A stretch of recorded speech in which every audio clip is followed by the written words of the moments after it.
चर्चा कर रहे हैं पंचायत चुनाव के नतीजों को लेकर और खास मेहमान हमारे साथ बने हुए हैं। नवीन श्रीवास्तव जी, आपसे मेरा सवाल ये है कि अभी आप एक प्रश्न के जवाब में बता रहे थे कि आपने कितना काम किया है इस कोरोना की विभीषिका में और किस तरीके से आपने जनता को राहत पहुंचाने की कोशिश की है। सवाल ये है कि जब आप इतना काम कर रहे हैं और लगातार आपकी सरकार विकास का काम कर रही है तो रिफ्लेक्ट क्यों नहीं हो रहे हैं, वो नतीजों में तब्दील क्यों नहीं हो पा रहे हैं?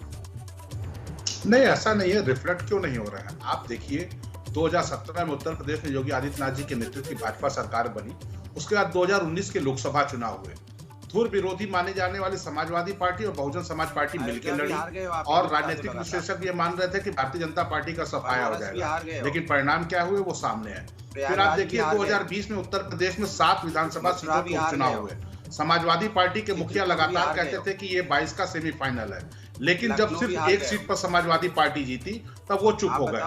22 के ये जो 21 के हमारे पंचायत चुनाव में भारतीय जनता पार्टी पहली बार इसमें अपने प्रत्याशियों को खड़े किए हैं। हमने एक अच्छी संख्या में हमारे प्रत्याशी जीते हैं। समाजवादी पार्टी जिसका वर्चस्व था, समाजवादी पार्टी के हमारे प्रवक्ता मित्र ये नहीं बता रहे हैं, न बताना चाहेंगे कि 2016 में उनके कितने प्रत्याशी जीते थे और इस बार कितने जीते थे। क्योंकि वो बताएंगे तो उनका पूरा जो है वो नशा काफूर हो जाएगा, जो वो आज बहुत बढ़ के 22 के चुनाव की और इसकी बात कर रहे हैं भारतीय जनता पार्टी। और एक बात मैं और कहना चाहूंगा, बार बार यह मीडिया में चर्चा में आ रहा है कि किसान आंदोलन की वजह से गांव में हमें नुकसान हुआ, लेकिन मैं आपके चैनल के माध्यम से बताना चाहूंगा कि किसान यूनियन का जहां गढ़ है मुजफ्फरनगर, शामली, सहारनपुर, इन सारे जनपदों में भारतीय जनता पार्टी के प्रत्याशी सबसे अधिक जीत के आए हैं। लेकिन इस बात से भी इनकार नहीं करेंगे ना नवीन जी? देखिए, एक छोटा सा सवाल ऐड कर देती हूँ, इस बात से भी इनकार नहीं करेंगे ना, जो आरएलडी बिल्कुल हाशिए पे आ चुकी थी वो एक बार फिर से जीवित हो गई है, किस वजह से हुई? देखिए, अगर आप देखिए कि पिछले बार के आंकड़े लेके अगर आप देखिए कि पिछले बार आरएलडी और सपा कितनी जीते थे और इस बार कितनी जीते थे, तब आपके सामने सारी चीजें आईने की तरह स्पष्ट हो जाएंगी। हम तो पहली बार लड़े हैं, जो सीटें हम जीते हैं वो सबके सामने है। लेकिन जी, आप इस बात से इनकार नहीं कर सकते ना कि राष्ट्रीय लोकदल पूरी तरीके से खत्म हो चुकी थी। आप इस बात से इनकार नहीं कर सकते। राष्ट्रीय लोकदल इसलिए आप विधानसभा लोकसभा में नहीं था, लेकिन आप जमीनी स्तर पर राष्ट्रीय लोकदल समाप्त हुई ऐसा नहीं था। और उनके कुछ जिला पंचायत सदस्य जीत के आए हैं। हम ये नहीं कहेंगे कि वो जीत के नहीं आए हैं, लेकिन समाजवादी पार्टी जो बहुत खुश हो रही है और कोई मीडिया चर्चा नहीं कर रही है, जिस मुस्लिम वोट बैंक को समाजवादी पार्टी अपना एक एकाधिकार मानती थी।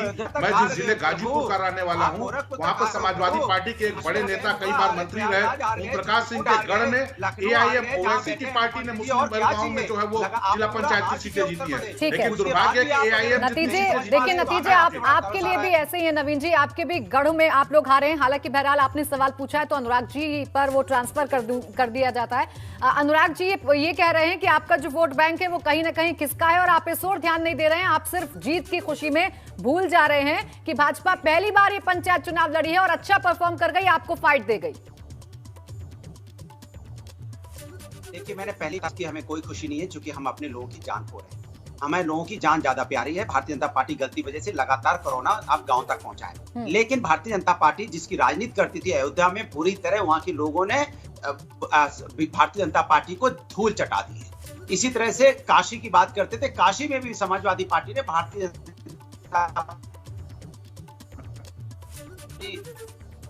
धूल चटाना माने नहीं होते, जिसको होते ना धूल चटाना माने धूल नाक लगड़ना, पटक के नाक लगड़ी जाती है ना, उस तरह से बीजेपी की नाक लगड़ दी। उसके आगे अगर कोई हारने के बाद ये बोले हारे नहीं है, तो भाई ये तो मानसिकता पे मुझे लगता है कि थोड़ा हारने के बाद से आदमी बदहवास हो जाता है। थोड़ा बदहवास हो गए हैं प्रवक्ता उनके, उसमें कोई बुराई नहीं है। पानी वानी पियेंगे तो उनको दिमाग में आएगा कि नहीं हम पूरी तरह हार चुके हैं, हम गोरखपुर भी हार चुके हैं। तो आप इसके बावजूद भी अगर आप नहीं माने तो शर्म की बात है। लेकिन फिर कह रहा हूँ, इतनी बुरी तरह धूल चटाने के बाद भी हमें कोई खुशी नहीं है, क्योंकि हम लोगों की जान खो रहे हैं। हमें लोगों की सांसों की ज्यादा चिंता है। इसलिए मैं सरकार से कहूंगा, सरकार इनकी सांसों को रोकिए। आप ऑक्सीजन की व्यवस्था कीजिए, वेंटिलेटर की व्यवस्था कीजिए, हॉस्पिटल की व्यवस्था कीजिए, बेड की व्यवस्था कीजिए, जुमलेबाजी बंद कीजिए। ये अपने लोग हैं, ना तेरा ना मेरा, उत्तर प्रदेश के लोग हैं। उत्तर प्रदेश के लोगों को बचाने की जिम्मेदारी सरकार की है, हमारी तो है। हम मदद कर सकते हैं, दिन रात कर रहे हैं, जो हमारे पास संसाधन है उसके हिसाब से मदद कर रहे हैं। आपके पार्टी को टैग भी नहीं करता।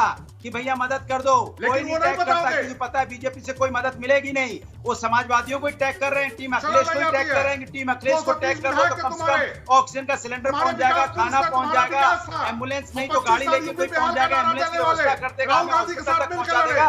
इसी लोग टीम अखिलेश को याद भी करते हैं, वो तो आपकी बीजेपी को तो याद भी नहीं कर रहा है परेशानी में लोग। इसलिए जनता ने तय कर लिया है कि अब भारतीय जनता पार्टी को उत्तर प्रदेश में कभी नहीं आने देना है। यह बहुत सालों बाद आए थे, जनता ने इस पर विश्वास किया था। आप कम से कम 100-200 साल के लिए चले गए यहाँ से, अब फिर वही ये झूठे जुमले बात साबित होंगे, फिर इसी तरह कहते रहेंगे, फिर झूठा जुमला करेंगे। अब इन पे कोई यकीन करने वाला नहीं है। इनकी नाकामी की वजह से, इनकी फेलियर की वजह से, इनकी मार्केटिंग झूठे इवेंट की वजह से लोगों ने जाने खोई हैं। मैंने आपको बताया ना कि एक माँ को ऑक्सीजन देने के लिए बच्चों को, उनकी बच्चियों को मुंह में मुंह डाल के ऑक्सीजन देना पड़े, जिस प्रदेश के अंदर में सांस लेने के लिए लोग। देखिए अनुराग जी, इस बात से इनकार नहीं किया जा सकता है कि प्रदेश में हालात खराब हैं और हालात इस कदर खराब हो गए हैं कि अब उन तस्वीरों को देखकर वाकई में दुख होता है। अब्बास हैदर साहब, आप सुन रहे होंगे इस चर्चा को, आपको नहीं लगता कि कांग्रेस की जिस तरीके की मौजूदगी होनी चाहिए, जिस तरीके से समाजवादी पार्टी और भाजपा की है, होनी चाहिए लेकिन हो नहीं पा रही है, कहां पर चूक रहे हैं आप? मैं अनुराग जी की इस बात से सहमत हूं कि ये समय किसी खुशी या दुख का नहीं है, लेकिन मैं देख रहा हूं भाजपा के साथी इतना विचलित हो रहे हैं। जो प्रदेश के हजारों लोग मर गए तब वो इतना विचलित नहीं हुए, जो आज उनकी एक छोटी सी पंचायत में हार हो गई तो उस पर इतना विचलित हो रहे हैं ये। ठीक है, इन लोगों का सिर्फ एक परिपाटी है, कांग्रेसी मित्र। मुझे बोलने कहा तुम जीत गए। नवीन जी पहले बात पूरी करने दीजिए। जाते तब भी हमें जरा सा सुख ना होता, हमें जरा सा खुशी ना होती। ठीक है, आप बहुत दुखी लग रहे हैं। अरे आप इससे पहले जनता मर रही है उससे आप बिल्कुल दुखी नहीं हुए, नहीं हुए, ऑक्सीजन नहीं पहुंच रही है, बेड नहीं है, आप कांग्रेस के नेताओं से मदद मांग रहे हैं। आपके नेता, सुन लीजिए बात मेरी, कांग्रेस के नेता आपके मंत्रियों को बेड दिला रहे हैं।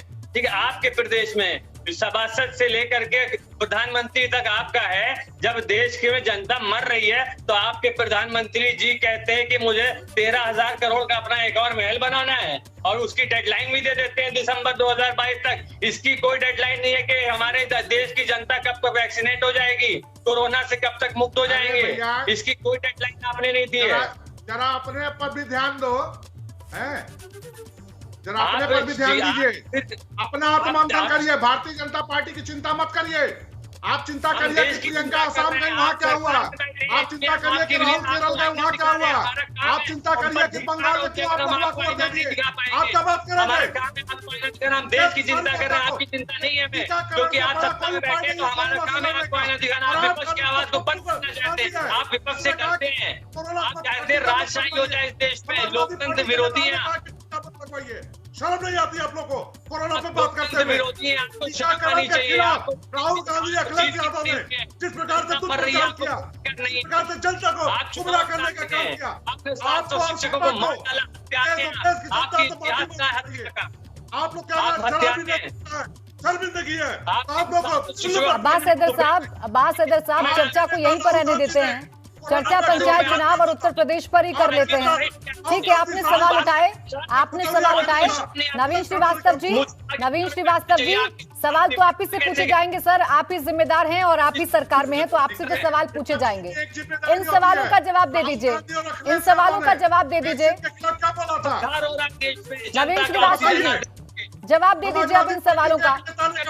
कि वैक्सीन लगवाने से लोग नपुंसक हो जाएंगे, राहुल गांधी ने वैक्सीन का विरोध किया, शशि थरूर ने विरोध किया। आज के तारीख में कोरोना से लड़ने का सबसे बड़ा हथियार है वो वैक्सीनेशन, लेकिन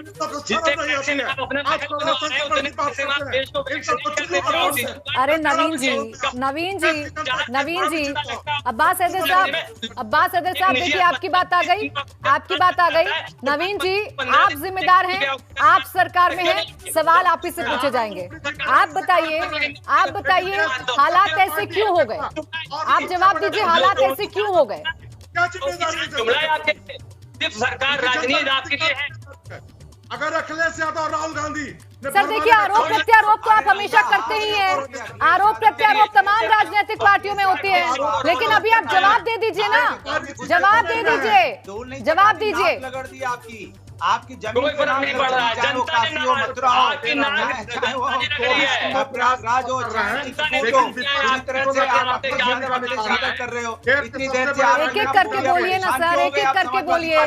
सबसे मेरा यही अनुरोध है, आप एक एक करके नहीं बोलेंगे तो फिर कोई नहीं सुन पाएगा, कोई नहीं सुन पाएगा, किसी को कुछ समझ में नहीं आएगा। नेता कहेंगे कि ये भाजपा की वैक्सीन है, उनके पार्टी के नेता कहेंगे कि वैक्सीन लगवाने से लोग नपुंसक हो जाते हैं। अरे उनको जनता दिखाएगी ना नवीन जी, जिस जनता पर आप भरोसा करते हैं जनता उनको दिखाएगी। आप अपने एफर्ट्स दिखाइए, आप बताइए क्या कर रहे हैं। भारतीय जनता पार्टी हम अपने एफर्ट्स कर रहे हैं, उसके परिणाम है कि उत्तर प्रदेश में कोरोना से संक्रमित लोगों की संख्या में कमी आई है, मृत्यु दर में कमी आई है। हमने टेस्ट बढ़ाकर 2.5 लाख तक के टेस्ट हमने कर दिए हैं। गाँव में आज से 5 दिन का विशेष अभियान शुरू किए हुए हैं। ऑक्सीजन की भी अब कमी नहीं है, ऑक्सीजन की भी पर्याप्त जो है सप्लाई शुरू हो चुकी है। कोविड अस्पताल आज लखनऊ में 600 बेड के नए शुरू किए गए। ये सब हो रहा है, लेकिन उसके बाद भी जमीन पर उतर कर देखिए हालात कैसे हो गए हैं। ठीक है, हालात कैसे हो गए हैं, और नाराजगी को भांप लीजिए कि जनता कहीं ना कहीं नाराज तो हो रही है।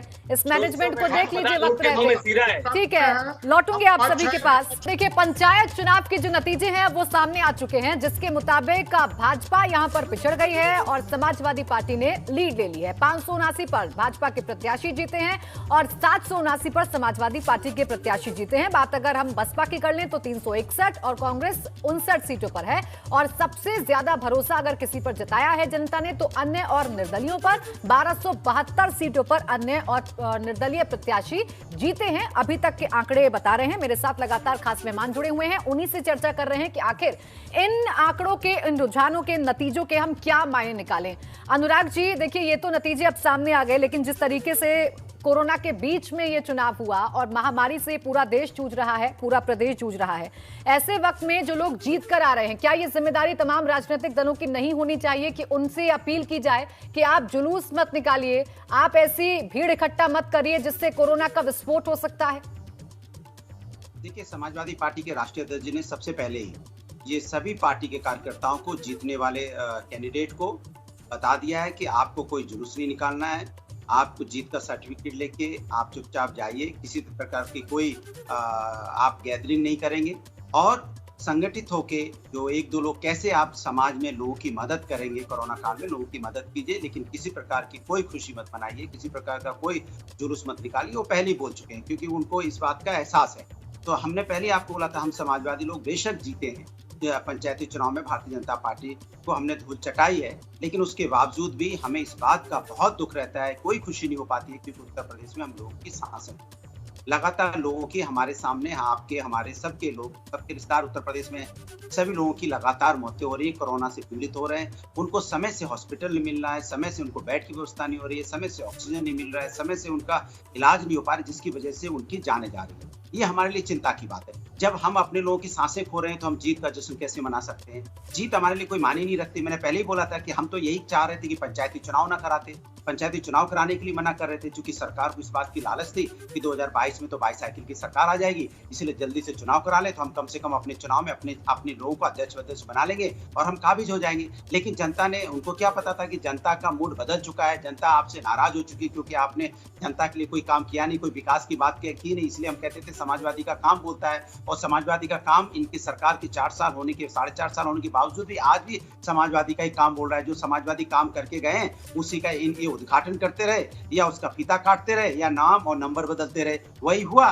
जो हमने आपको बोला, कैंसर हॉस्पिटल हम उत्तर प्रदेश में लखनऊ में बना के गए थे और कब से इनसे कह रहे थे चालू कर दो, इन्होंने नहीं किया।